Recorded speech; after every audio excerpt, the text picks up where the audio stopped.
Welcome to Headphone News, Montreal edition for Friday, November 29, 2024.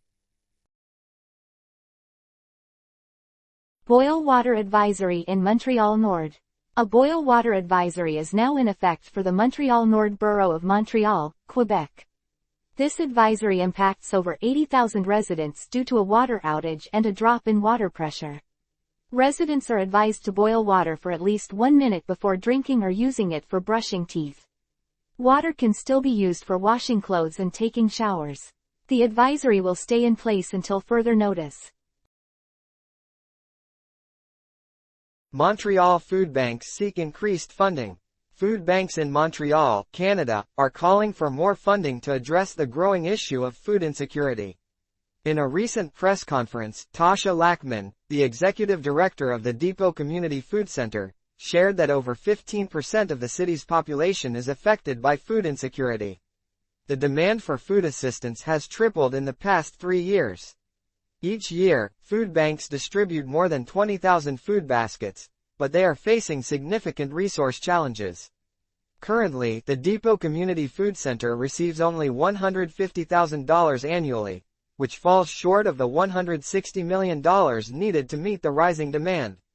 Due to this lack of funding, food banks have had to reduce the size of food baskets and put individuals on waiting lists. Lackman stressed the urgent need for increased funding to help those in need. Quebec Liberals propose lower blood alcohol limit. On November 28, 2024, the Quebec Liberal Party proposed lowering the legal blood alcohol limit for drivers from 0.08 to 0.05. This change aims to improve road safety and reduce accidents related to drinking and driving. Transport spokesperson Monsef Deraji highlighted that this recommendation is based on insights from 3 coroners. The current government, led by the coalition Avenir Quebec, has been criticized for not backing this proposal.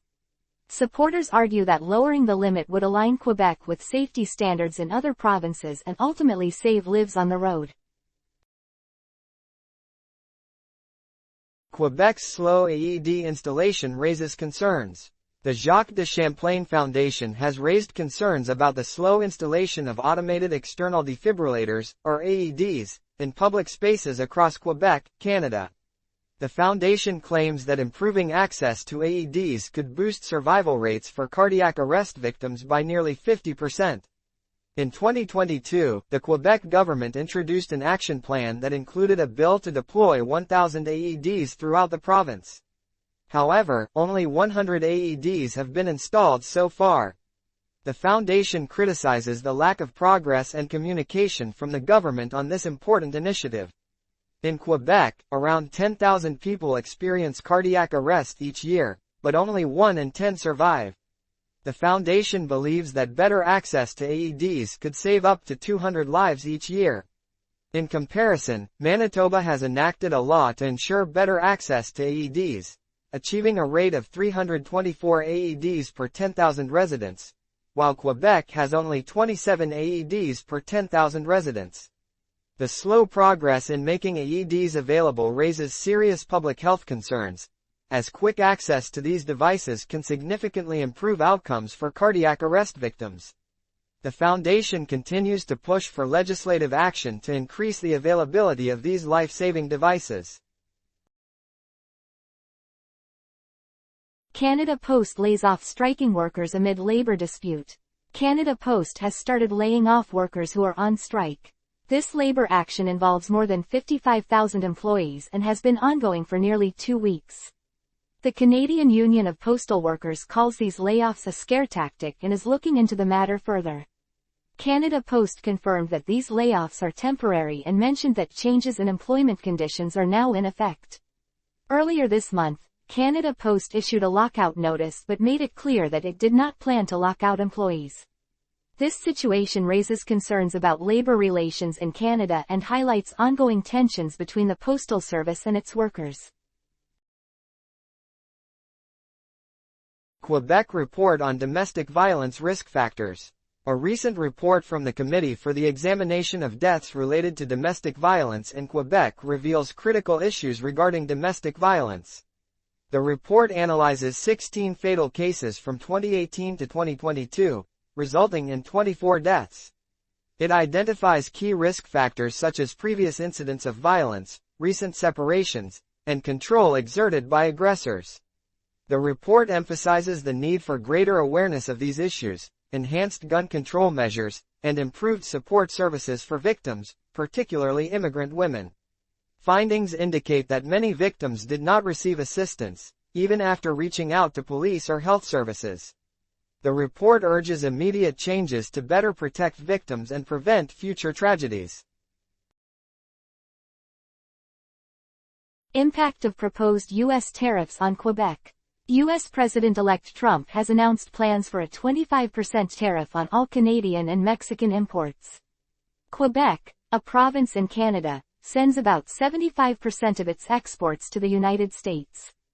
This proposed tariff could increase costs for Canadian goods and lead to higher prices for consumers in the U.S. Quebec's economy heavily depends on trade with the U.S., exporting nearly twice as much as it imports.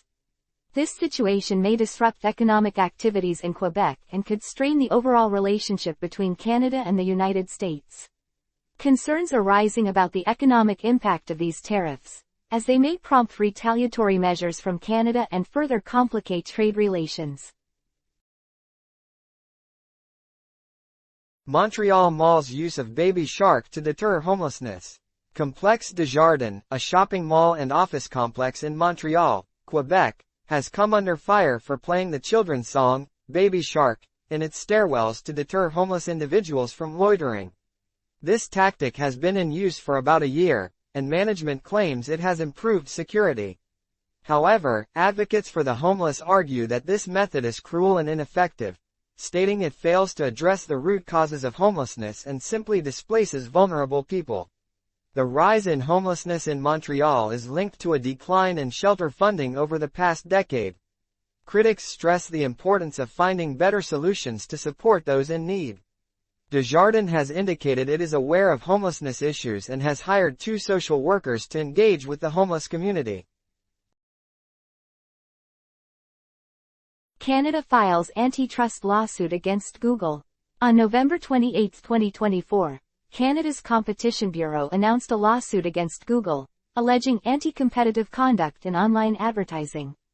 The Bureau filed an application with the Competition Tribunal, seeking an order to require Google to sell 2 of its advertising technology tools and to impose penalties for violating competition laws. Google responded by stating that the allegations ignore the competitive nature of the advertising market, claiming that advertisers and publishers have many options available. Dan Taylor, VP of Global Ads at Google, highlighted that the company's advertising technology helps fund content for websites and apps while enabling businesses to reach new customers. The investigation into Google started in 2020, focusing on whether the company engaged in practices that harm competition in the online advertising industry. Earlier in 2024, the Bureau expanded the investigation to include Google's advertising technology services, concluding that Google holds a dominant position in the Canadian ad tech market and has allegedly abused this position to maintain its market power. This lawsuit follows similar actions by the U.S. Department of Justice, which is investigating claims that Google monopolized the markets for publisher ad servers and advertiser ad networks. Google argues that the U.S. government's claims overlook legitimate business practices and fail to recognize the competitive landscape of online advertising. Earlier in 2024, Google proposed selling its ad exchange to resolve an antitrust investigation by the European Union, but European publishers rejected this proposal as insufficient. Daycare benefits for Allophone children in Quebec. A new study from Quebec reveals that Allophone children, who speak a language other than French or English at home, are better prepared for kindergarten when they attend daycare. The research shows that these children often face challenges in learning and communication. The study included about 81,000 kindergarten children and found that those who attended daycare developed better social and emotional skills. Experts emphasize that early exposure to education helps Allophone children catch up with their French-speaking peers. This research underscores the need for increased access to preschool education for immigrant families in Quebec, fostering cultural diversity and social integration. Enhanced educational policies can lead to improved academic outcomes for all children. Montreal police seek help in finding missing teenager. Montreal police are seeking public assistance to locate Aurélie Gauthier, a 15-year-old girl missing since November 4, 2024. Aurélie was last seen in the Ahuntsic-Cartierville borough of Montreal, Quebec, Canada. She is described as a white female, about 5 feet 4 inches tall and weighing approximately 140 pounds. Aurélie speaks French and has not been in contact with her family, which is out of character for her. Authorities express concern for her health and safety and encourage anyone with information to come forward. Community involvement is vital in these situations, as it can lead to valuable tips and provide support for families in need. Montreal Toy Drive to support local hospitals. The annual RE/MAX Excellence Toy Drive is set for December 8, 2024, in Montreal, Quebec. This event aims to gather toys and donations for children at the Montreal Children's Hospital and Saint Justine Hospital. Organizers are encouraging community members to get involved and support this worthy cause. The event will feature fun activities like a live DJ, a photo booth, and face painting for kids.